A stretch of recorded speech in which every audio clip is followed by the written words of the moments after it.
In Texas, there is no bigger community activity than high school football. Greg was one of the best players. The momentum he had is unlike most students ever experience. I got a text message with Greg Kelly's photo, and it just said, "Do you know this kid?" There was a crime committed, according to this 4-year-old boy. I just turned numb. Like, this can't be true, this can't be true. And that's when a second victim came forward. The jury found the defendant guilty. This trial was a sham. Everyone's saying, you got the wrong guy. Mr. Kelly has lied. Did you take a lie detector test? Passed every question but one. We've been on this journey to figure out what the truth is, and it's proven difficult at every turn. Initially, I was pretty convinced of his innocence. Now I wouldn't be surprised either way.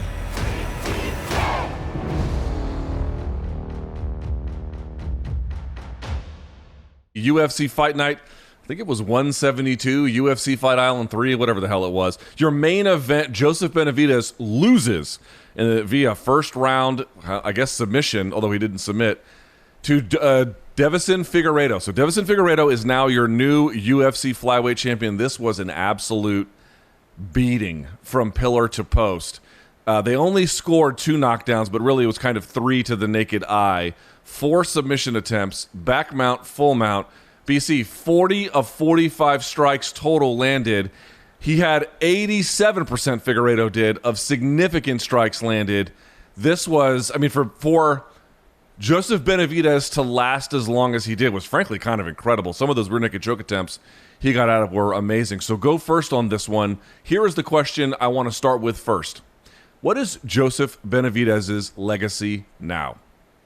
Yeah, I don't want to bury the lead of welcome to the Figueiredo era, but for Benavidez, he was the storyline coming in, Luke, and it's you hate to say it, but his legacy is that he's a great fighter who ended up in that other conversation as one of the greatest bridesmaids title-wise in UFC history. He'll be on that list with Dan Henderson, with Uriah Faber. His story a little bit more heartbreaking because he never did get a big title in any of the major organizations, but he was of that ilk for many years. Pushed Demetrius Johnson to the limit in the inaugural flyweight title fight, won the first flyweight bout in company history, and then was still relevant almost a decade later at 35. But when you go for the belt 4 times and you come up empty, in the you are who you are at the end of the day. And this was obviously the most heartbreaking, Luke, because karma was setting you up for a good ending, right? It was Bispingian up in here, considering the heartbreak of a guy missing weight last fight. Headbutt, knockout, all that, wife scooping you up off the canvas, and then you come back and you get one more chance. Luke, I can fall in love with a storyline, with the magic, rather than the X's and O's when you're handicapping a fight, and I wanted to believe in jiu-jitsu here. I felt that, karma was going to come around and be on his side, but he ran into a freaking buzzsaw, and good Lord. Luke, when you talk about in UFC history, you can win a title, you can capture a title, or you can frickin' seize it. There have been seizures in UFC history. John Jones, Shogun Rua, right? Adesanya, Robert Whittaker, where it's like, I think I know how good this guy is, and then he goes in and sort of steers the direction, writes a new chapter. That's what Deiveson Figueiredo did on Saturday night. So give us the Joe Benavidez, soliloquies / obituaries here. But this was all about that crazy Brazilian with the colorful hair. Wow. So if you look at Joseph Benavidez's losses, he has in 3 separate occasions, or at least in 3 separate pairs, lost to the same person. Lost twice to Dominic Cruz, lost twice to Demetrius Johnson, and now has lost twice to Deiveson Figueiredo. But there's a big difference between the Figueiredo losses and then the other 4 that I spoke of. Namely, in fighting Dominic Cruz twice, Joseph Benavidez lost 1 time via split decision. In fighting Demetrius Johnson twice, he lost 1 of those times via split decision. And in fact, the other one of these losses that deserves to be mentioned, although it's not part of the pairing, is Sergio Pettis.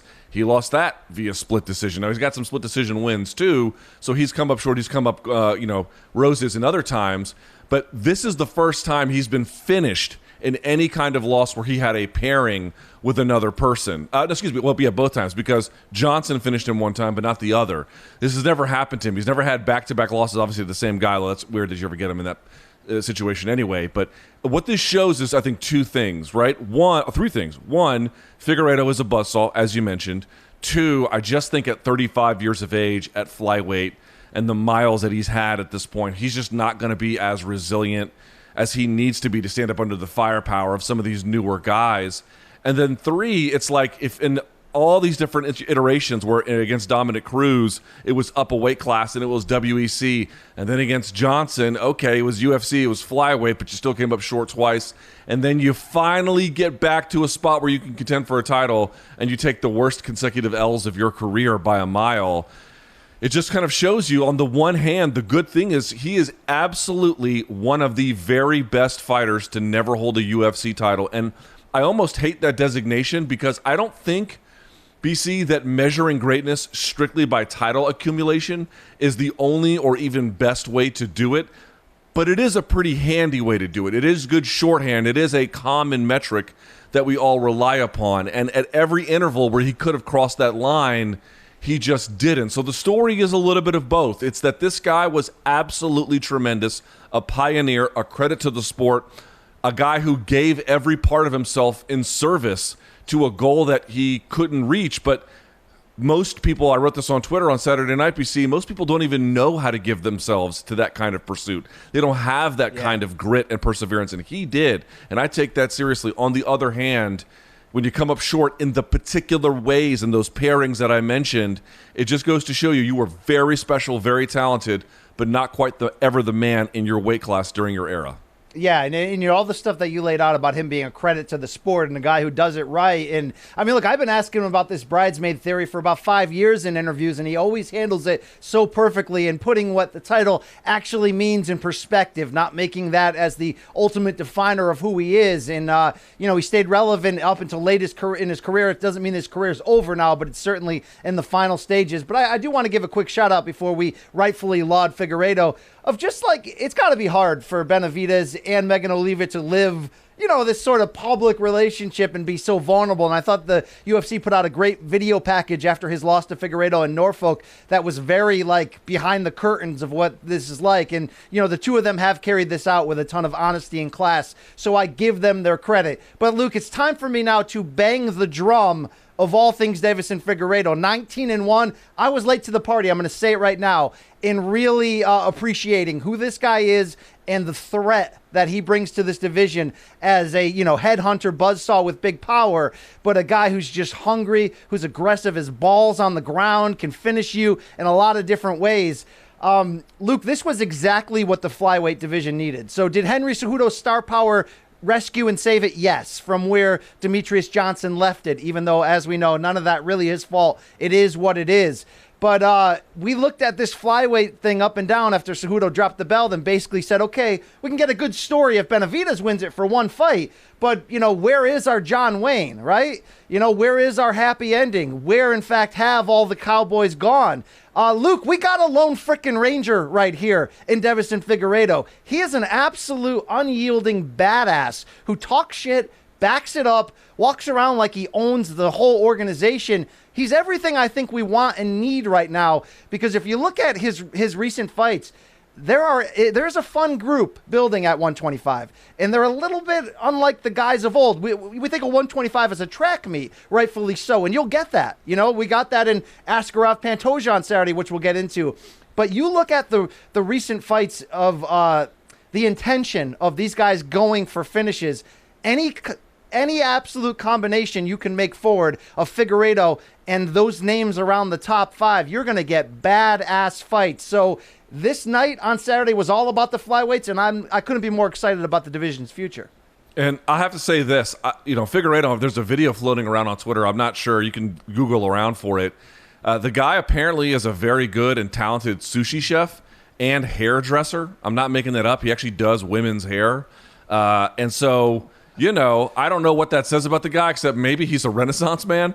I do know this, BC, with the power that he has. I mean, he is absolutely just a dramatic force physically in that division. He's big. His jiu-jitsu is phenomenal.